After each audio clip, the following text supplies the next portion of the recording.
Cassie Deputy with DeputyTribe.com. I just wanted to pop up here and do a bit of an update. Our YouTube channel hasn't been very active in a long while, so I just posted a post on my blog just about updates in life, but I thought I would throw together a video as well. As far as our family goes, as most of you know, my husband's running for state senate. So our life is a lot different now than we even thought it was going to be 6 months ago. As far as work goes, a lot of you know that my husband is self-employed. He owns his own HVAC company, which he is still doing, and he works currently about 2 days a week right now, depending on what campaigning events come up, and we're doing really well with that. We are able to pay our bills and get by. Our focus is obviously running a campaign and trying to get into office. So I stepped down from co-owning Ferment Tools.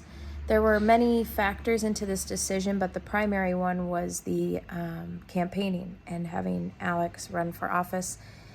So a lot of my time now is dedicated to assisting him in that, which is more than a full-time job in of itself.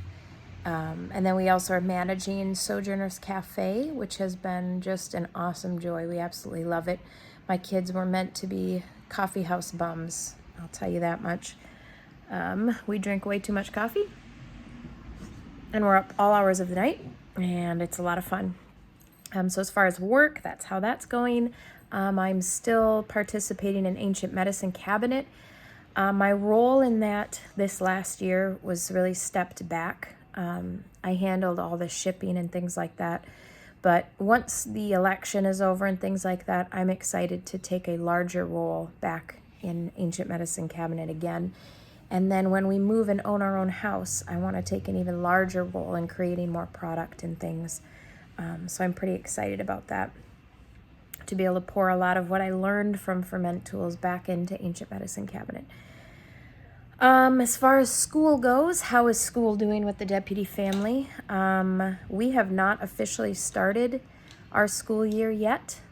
It is September. It's just the beginning of September right now, but with campaigning and moving and selling our house and doing everything that we're doing, it's just not doable right now. So our school right now looks like this. My kids do a lot of ministry, serving at the coffee house. We do a lot of devotional time and worship time together. We're usually up pretty late at night, doing music and managing the coffee house and cooking and cleaning and campaigning. We're always out and about. We travel quite a bit within the state. My husband has a lot of speaking engagements and things like that. So that is what our school looks like right now. A lot of reading. We just finished the Lamplighter Summer Reading Challenge, which was really fun. So they did a ton of reading over the summer. So we're just kind of surviving through the next few weeks here. And then we will be starting up language and math.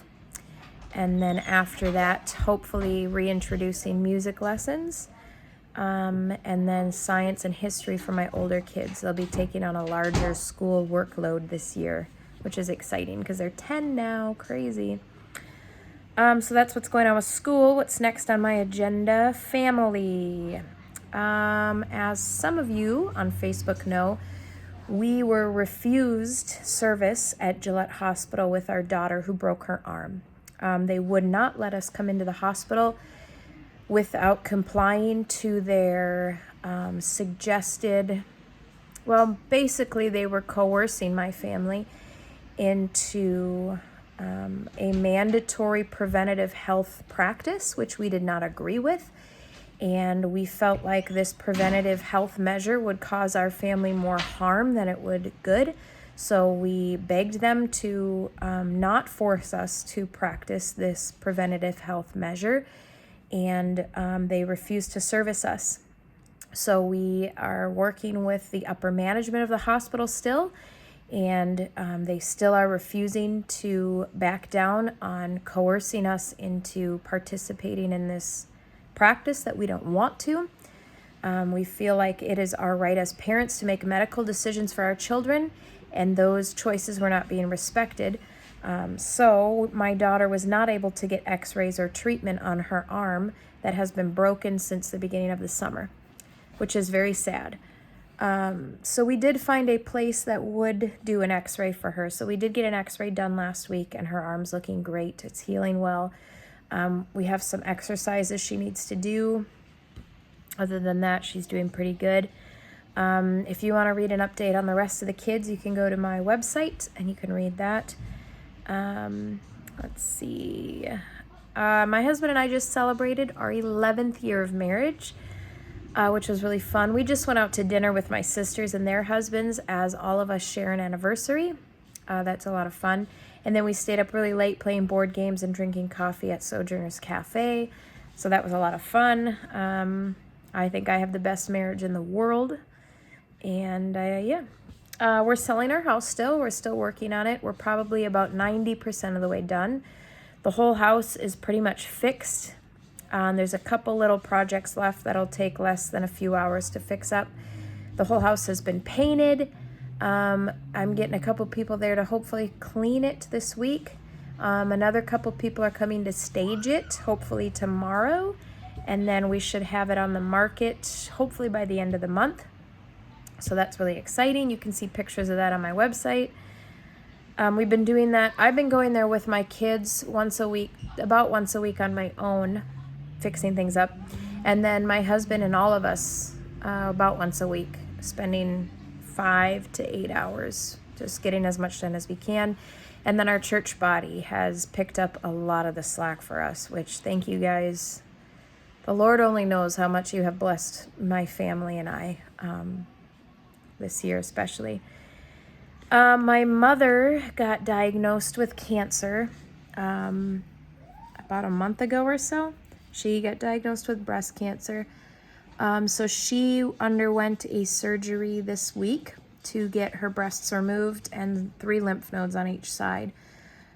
She's been having some complications with recovering, so if you guys could keep her in prayer. My one sister did come down from Fargo, and she has been assisting in taking care of my mom, which has been a big blessing to all of us. As we're in the heat of campaigning, and my other sister's at the end of her pregnancy and still working on her house. So we were going to make it work, but it really takes a load off of us to have my sister down here at Ground Zero helping take care of my mom. We did have a little Bon Voyage booby party for her, which you can see pictures of that on my website. But she's doing pretty well. She's doing a lot better today than she has been over the last few days, so that's encouraging. Let's see what's next. All right, as far as campaigning goes, did I even write that down in here? No. I'll have to go back and edit my post because apparently I didn't post anything about campaigning. But campaigning has been interesting, to say the least. Pretty much we spend, I don't even know how many hours a week campaigning. But I think the biggest questions I get asked is, how do you handle everything you handle? And as a wife of a man that is running for office, and I'm just going to tell you, I can't even explain it, but if you guys have followed our channel or our blog for any extended period of time, you will know that we're a family that does a lot. If it's not ministry, it's something in regards to politics. My husband has had a passion for the U.S. Constitution, American history, our freedoms, our rights, our liberties, the U.S. government, all that stuff. He just has a burning passion for that. So we aren't doing any more than we normally have done. Obviously, we have a different platform than we have before, but my husband has always been educating people, and we've always been going down to the state capitol. We've always gone to rallies. We've always gone to protests. We've always gone to, not riots, protests, peaceful protests. He's always spoke at things. We've always done what we're doing. We just are doing it on a larger scale now.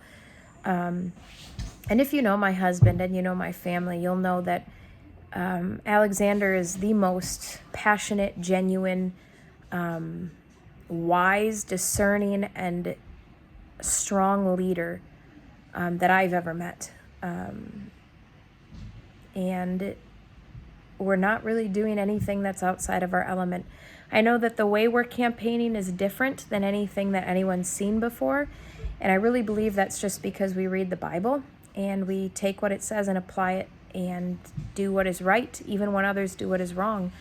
We're not politicians by any means. If anything, we're missionaries being sent by the Lord into this realm of life. And we've always viewed everything we've ever done in our life in that regard. We first serve the Lord, Jesus Christ, and our passion and mission is to follow his word. And it just so happens that my husband has a heart for politics and government, and so that's what we're doing. It's exciting, it's fun, it's not burdensome whatsoever. It's not much different than what we've always done, except for, like I said, it's just a new area of doing what we love to do. So we take our kids with us everywhere, as we always have from the day we started having kids.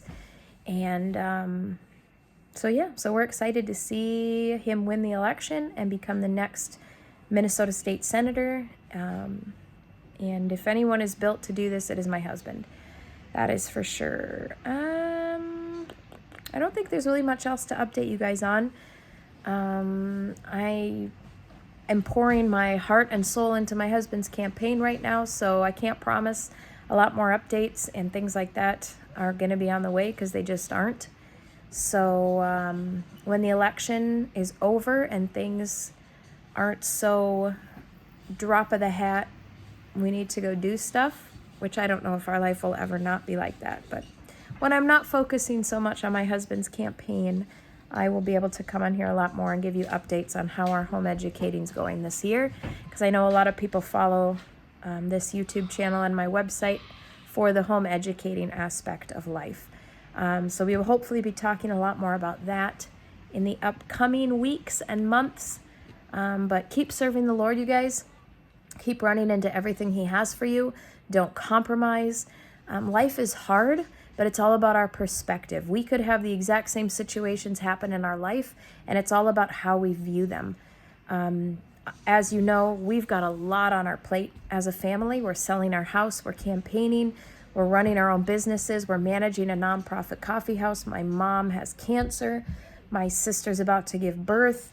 I can't even think of all the different things that are on our plate. I'm going out of town again. I've been traveling a lot this year. And it's all about perspective. It's 100% about perspective, how you view things. They're a blessing. God works all things together for his glory. He doesn't give you anything that he can't handle through you. You just got to trust him, and you just got to choose to walk through life with the perspective of, I'm making a difference. I'm doing what the Lord's called me to do, and I'm going to do the very best that I can right where God has placed me. And his calling on our life and obedience is not burdensome. It's not. In fact, his word says that his calling and obedience are not burdensome. His burden is easy. His yoke is light. And to serve him is an adventure, and it's a joy. And you're not doing it apart from your family. You're doing it as a family, as a married couple and with kids. You are all called to do what the Lord's called you to do. So I hope that encourages you guys. I hope that updates you and lets you know how you can be praying for us. And let's go get them.